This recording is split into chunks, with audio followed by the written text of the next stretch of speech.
Hey there, welcome to M9 Prime Gaming. I'm here to talk about Batman's Arkham Asylum. This game came out originally on the PS3 and 360 years and years ago, and I've been itching to play this on the PS5. So the PS4 version was on sale with Arkham City. So you got Asylum and City, and it was like 10 bucks Canadian, so probably in the States was like $7, which is a great deal. I played City recently, but I really wanted to play Asylum, the original one.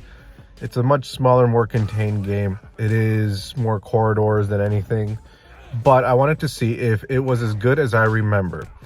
And let's be honest, it was not as good as I remember. I had rose-colored glasses, and the game, in my mind, was probably 9.5 out of 10. And this game was still a good 8. Like, it dropped a little bit. The gameplay was fun. The fact that you can, like, the way it plays is still great. The one issue I had was the graphics. I remember looking fantastic. For the time, it was one of the best looking games you could find. But now, it is a little bit janky. It is a little bit stiff. It's more stiff than I remember. I think they still use FMVs for some of the cutscenes, which make it look really good. However, for the most part, it's not as smooth as I remember it. And the other part that I didn't really like is there are some puzzles that are a little bit obtuse, and a couple of times where you have to go somewhere where the marker of where you have to go, or that area where you have to go, is not the right spot. Thankfully, these are the exact same spots I know I was stuck on years and years ago, because I'm like, I remember this. This had a weird solution. I think I need to go to this little doorway and then go through, and then the next marker shows up so I know where to go. The story itself, still fantastic. The voice acting, still great.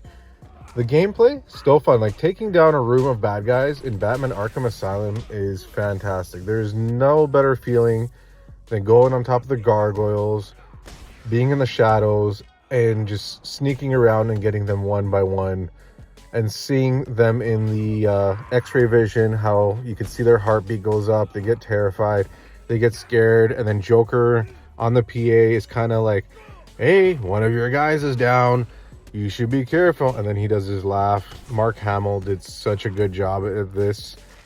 The Joker is so good in this game. It is the best Joker in any game that I've played. They do such a good job, and it feels so good to be Batman. The puzzles are still fun. It has that addictive quality where the Riddler puzzles are also fun to do. I kind of wanted to do more of them, but I've done all of them back in the day of the Xbox 360, PS3, and I knew it was a time commitment. I did not want to commit that much time to it.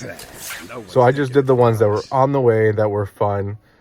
They're very challenging, and in this game, I think there's like 1 to 200, maybe 250. But I know in Arkham City it gets to like 1,000. In Arkham Knight, it's like, it's insane. So like, this one still has a manageable amount. If you want a shorter Batman game that's really, really good, it might be a little bit janky, but it's definitely going to be cheap, because it's going to be on a discount, or you probably already own it. This game, Arkham Asylum, is definitely something I would recommend if you are in the mood for a Batman game, but you don't want to put in 30-40 hours. You want to put in 10 to 15 hours. I think when I was done, it was like 14 hours, and I did some of the combat missions and the stealth missions on the side. The challenge missions, I should say, because those were actually quite fun. It's basically the rooms that you play through during the game, and then you just have to try to get the best score by taking the most takedowns without being seen, or on your combat score, getting the best multiplier. It's all there. Everything's included in the game. This also includes the DLC from back in the day on the PS4 version, where you got to play as Joker. Again, it's only in the challenge rooms, not in the main game. And playing as the Joker definitely makes the stealth ones much harder, because the Joker can't use the gargoyles. You're kind of just there, you're sneaking around, and you are not invincible. Well, neither is Batman. You take a couple shots to the face and you die, so it is what it is, right, guys? But if you really are looking for a quick Batman game, I say play Arkham Asylum.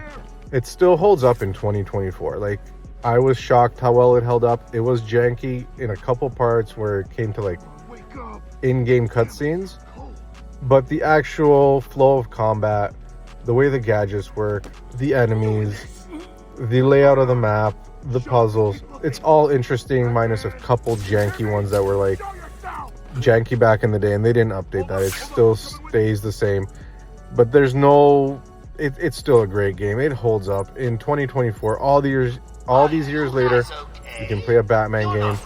You can get it done in about 10 hours. You can play on easy, you can play on whatever difficulty you want.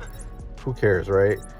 I have not as much time, but I want to get through a couple games. Like right now I'm playing Baldur's Gate 3, and I just finished playing Final Fantasy VII Rebirth. So I just wanted something on the side that I could play, hop in for 15 to 30 minutes, because like RPG, I want to have like 45 minutes to over an hour just to like get playing. And with Final Fantasy, the save points, you never know where they are. With Batman, you walk through a door, it saves. So pretty much any combat area, anytime you leave one area, go to another, it's automatically saving the game. And because it's a 360 game, these areas are quite small. So if anything, you just backtrack to the previous door and you got a save point, so you can just turn it off, go about your day, and come back right to the same spot, which is beautiful. The other part that I really liked about Arkham Asylum, and I totally forgot about this when I was playing it, was the map changes while you're playing it. The map totally changes as you're playing, depending on what's happening in the story. So Poison Ivy's in this game. When she gets introduced, her vines come up and they alter the building. So your paths that you used to take, not the same anymore. And you know what? It makes it a little bit more fun, because you're going back through these areas a couple times and it's different every time. It's not totally different. It's just different enough where you have to find a different way around and you explore more of the facility. Where something's locked away, you come back with a new gadget, and now you can come back and get into it. And it's usually just a Riddler trophy behind it. There's not really anything locked away from you with your gadgets unless it's on the main path. And then they'll give you the gadget when it's time. So there's going to be a lot of places you can go at the beginning, and then you're going to have to go back if you want to get all the challenges, which kind of sucks, and that really makes it a time sink if you're going for everything in the game. But at the same time, if you're just playing through the game, they give you everything as you need it. You get all your tools, and it's all fun. You get your upgrades. Everything goes in pretty quick, pretty easy. Like, you will not have a challenging time with this game. There's going to be maybe 2 or 3 spots where you might get a little stuck because the puzzle's a little obtuse. But it's 2024. You're on YouTube already. You could look that up. It's like this Batman Arkham Asylum, whatever area you're in, stuck, and someone's going to be stuck with you, and someone's going to be like, this is the solution. So enjoy Batman Arkham Asylum, play it, and in 2024 definitely you can still enjoy it. Thank you for watching. Happy gaming, and don't forget to like and subscribe. Let's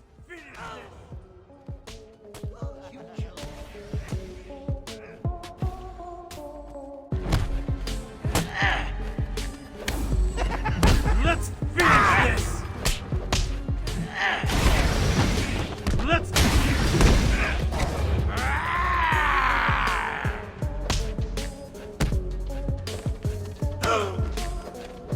You killed.